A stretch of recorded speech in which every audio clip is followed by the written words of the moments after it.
welcome to episode 5 of Innovative People's Podcast, the podcast that is shedding more light on the people of Nottingham, broadly East Midlands, that are adding light and colour to the community. If you've not yet listened to any of our podcasts, please do so now. We have with us today Philippa Ode, a rep from Integrate Educations, and today we are going to talk about their services to the community. Hello, Philippa, and welcome to Innovative People's Podcast. Thank you. Can you tell us a little bit about? So we are a CIC that work with refugees, asylum seekers and British foreign nationals. We like to call them people seeking sanctuary, as it takes the power out of, the negative power out of those names. So primarily we're an ESOL teaching company, but we will be teaching life skills, and British citizenship, life in the UK, and health and social care as well in the coming year. Our missions and values are to embrace the unique and wonderful cultures that come into our country, whilst at the same time integrating them into the community, because that is an incredibly difficult thing for them to do.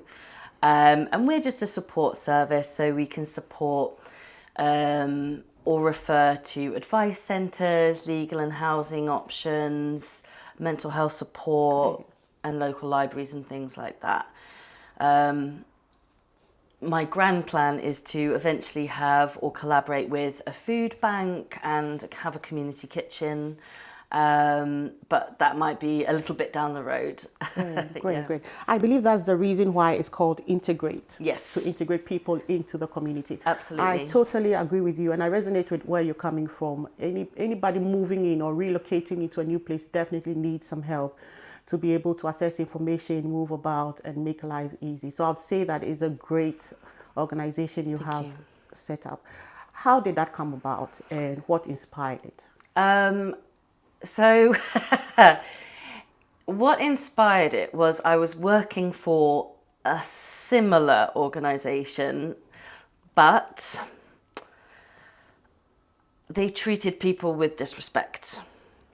They treated people as numbers, money-making people, you know. So I wanted to start, and also, like, if there was any safeguarding issues, now as you can imagine, in the communities that we work with, there are a few safeguarding issues. They didn't deal with them. They didn't even report them half the time. And the culture within the company was incredibly disrespectful to the people that we worked with and to the staff.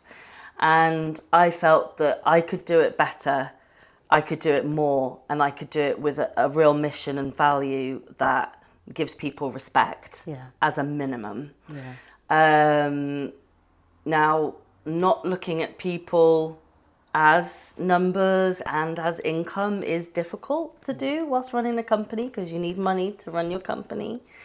But I think that all the support that I've got from everyone, including members of Nottingham City Council and Nottingham College, and everywhere have been amazing. You know, they've really aligned with it. So that's why I started it, you know, to break away from companies that work with refugees and asylum seekers, treating them just as income and not dealing with anything else around it.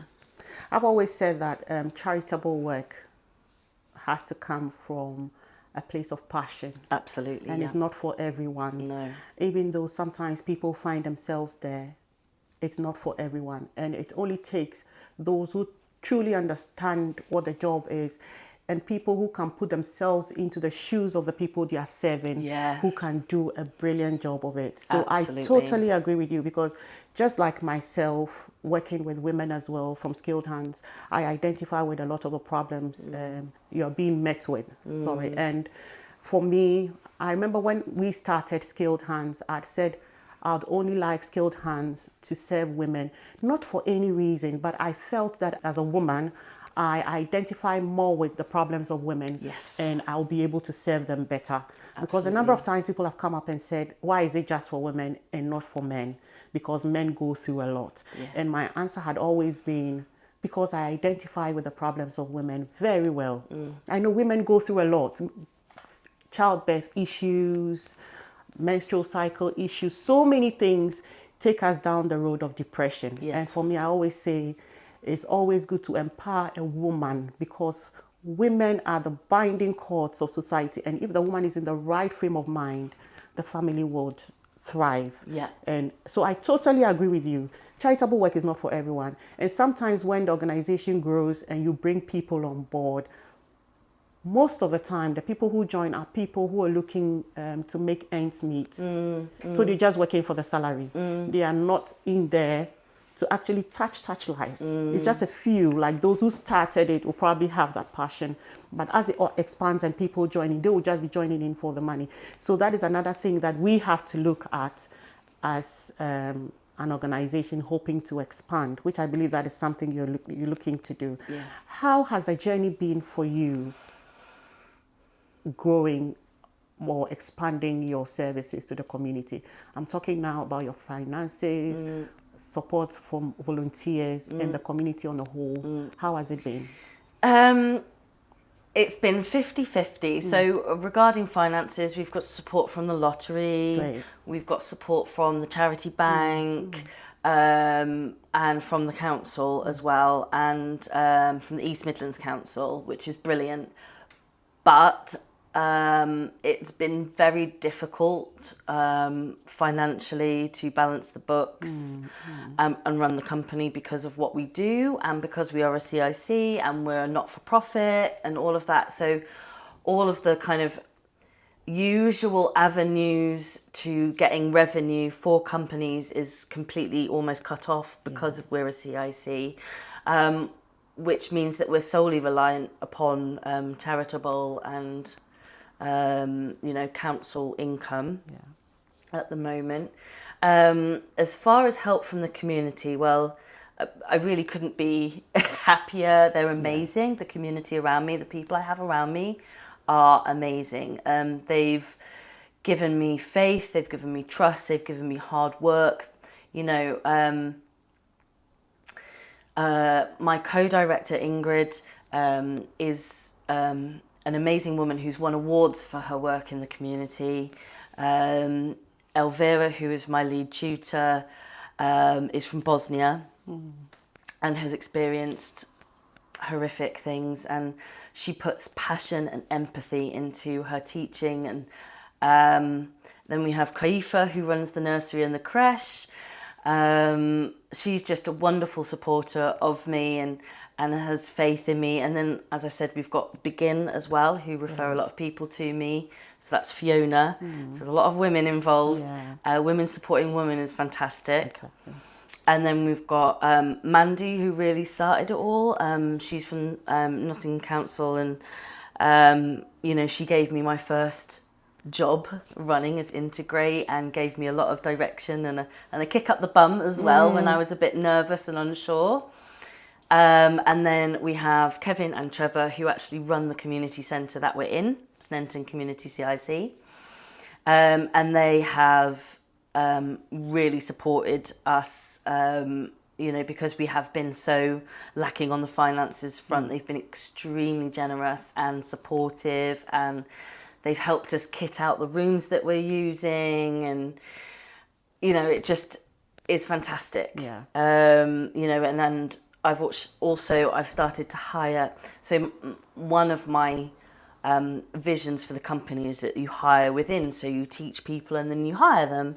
So we have hired a couple of volunteers now to do administration work and things from the community. So and I can't forget Saya from the library as well. So we ran our first ESOL for integration course in the library, in Sneinton Dale Library. And she has been a great supporter as well.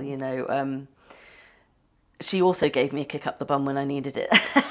How long has Integrate been in existence? So we started in November 22. Oh, great. So actually only just over a year, really, year and a half, I suppose. But yeah, it's been great. It's been great. But I believe you've done a lot of work. Yeah. Looking at the number of workforce you have, how many? Can we talk about the number of people who have benefited from your services? Yeah. So we have 300 people on our Great. books at the moment, which is way more than I ever estimated for this academic year. I thought we'd have about 100. So we aim to break down the barriers of learning, and women usually have more barriers to learning than men, it has to be said, particularly from other cultures around the world. We have probably about 80% female cohort. The other thing was accessibility. So we actually teach online classes as well as face-to-face, which is really important, so that we can reach the whole of Nottinghamshire. 50% of those 300 are B&O visa from Hong Kong, so they're not technically classed as asylum seekers or refugees, but you know what the government likes to do. And then so the other 160 odd people are from all around the world. We like to concentrate on this is a horrible name, but it's called the ineligibles. So they're ineligible for government funding. So we use our charitable money to pay to educate those people, because they're not allowed any government funding for about 3 years, if at all. And you can't stay in your new country for 3 years and not get involved or not have to learn and be in the community. I like that where you've come from, because sometimes we also tend to have women who come here and they are not eligible for the programs we run, but we can't do anything about it because for us, just like you, we run on community grants, and you know, all of those grants come with a lot of rules and you have to adhere to all of them. Yes. And there's nothing you can do in that regard than to say you don't meet the criteria. So unfortunately, you cannot take part. And sometimes it breaks my heart because most of the time, some of these ladies genuinely don't have the money to even pay for the service, but they really want to be part of it. But because they don't meet it, you cannot let them come in. So I'm happy that your charitable organization raise money on the side to help them. If it's something we can do, I'll be happy for us to do it. But I'm not too sure because, you know, these things take a lot of money. Yep. But let's talk about some of the challenges of asylum seekers and people seeking sanctuary and all of that. One of the biggest barriers to actually integrating in is learning English, learning the language, and also the weird cultural quirks of the United Kingdom, particularly England. Because we are very different to a lot of even just European countries. So I developed ESOL for integration, which is a pre-entry, so very low level, about, you know, some of them don't even know how to say hello and thank you. So that's a massive barrier. And then you have more cultural things like pregnancy and everything that entails. Religion and being accepted and able to practice their spirituality is incredibly important. Like, these people have, some of them have come over in boats, in dinghies. Let's not call them boats, they're rubber dinghies, with their children. And you don't go in a dinghy with your child unless your life is in so much danger. You don't come across the Alps, you don't walk across the Alps in your bare feet with carrying your children because your life is fine and happy where you are. You know, we've dealt with so much trauma as well. We do pride ourselves on doing a lot of trauma education with the people who lead the groups so that they understand and can deal with some things a little bit more. Because, for instance, this one woman, I was helping her fill out a volunteer application. So she was quite good at English and she wanted to volunteer. there was a question is, do you have or have you committed any criminal offences? And she was like, well, yes, in my country, I'm a criminal. And I was like, okay, so what happened? Tell me about it, and we'll see whether we need to put it down or not. And because she had sex outside of marriage, she was given 40 lashes and was ostracised from her community. And then because she changed her religion from Islam to Christianity, she was then hunted down in her own country, so she had to leave. That's just one example. I've worked with child soldiers, just awful things that people go through. And so part of how we break down these barriers is educate the community as to these people are not coming over here for money, for housing, for education. They're coming over here to live a life that they should have been granted in their own country. And so I feel it's very important to be extremely empathetic to people, and they might have a strange behavioural response to something. So, for example, they might just start crying in the classroom when you've mentioned something like family or housing or anything like that. And so it's important to, respond to that with care and compassion and kindness. The other interesting thing, just from an educational standpoint, is if you get people who have suffered that type of trauma. So one of the exercises that we do is to imagine your dream home, and they can't do it because their brain has suffered so much trauma that they're almost in the flight response all of the time, and they don't have that ability anymore. And so when it gets to the higher levels of learning, when we've worked with people for a couple of years and they are able to imagine a home with 3 bedrooms and a nice garden for their kids, that it shows that they're recovering from their trauma. So that's really important, and one of the main reasons why I went into this is I left that old place that didn't serve very well, and I started crying. It was the last lesson. I started crying, they started crying, and I realised the immense bond that we had developed over the last 2 years was incredible. And I still think of everyone that I taught and their children, and working with them. I knew that's what I wanted to do in my life. Those are the people that I wanted to help in my life. And it's been a fantastic couple of years where I've really got to do what I wanted to do. And we're only just starting to help people now. Obviously, I do want eventually, in the long scheme of things, to maybe have a dedicated advice centre for people seeking sanctuary and all sorts of, legal and housing issues as well. Oh, that would be amazing. But for now, we have what we have. Yeah. I'm happy you're doing this, and I would say that if anybody happens to chance on this and they think they can financially support some of these organizations in the community, they should definitely do so, because the government, I believe, cannot do it all. And sometimes they have to depend on some of us, of course, to reach out to the people who are desperately in need. Because sometimes the people who are desperately in need cannot get to the government because it takes a lot of loops and turns, absolutely, to get there. But if we have some of these organizations like yours in the community, then it's easier for them to reach us and then to get services as well. I'm happy we're having this conversation today. It's directly down my street, so I'm excited for us to talk about it. Do you only serve, I believe you serve everyone else, not just a particular group of people? No, that's right. So your door is open to everybody. Children, mothers? Yeah, we can help. We can refer children's services on. We haven't got any money yet to teach children, but I would like to do that in the future, because obviously quite a lot of children just recently came to me from Pakistan and Thailand as well. They don't know any English, and they will be plonked in a British school eventually. There's waiting lists at the moment, and so they must feel incredibly isolated and terrible.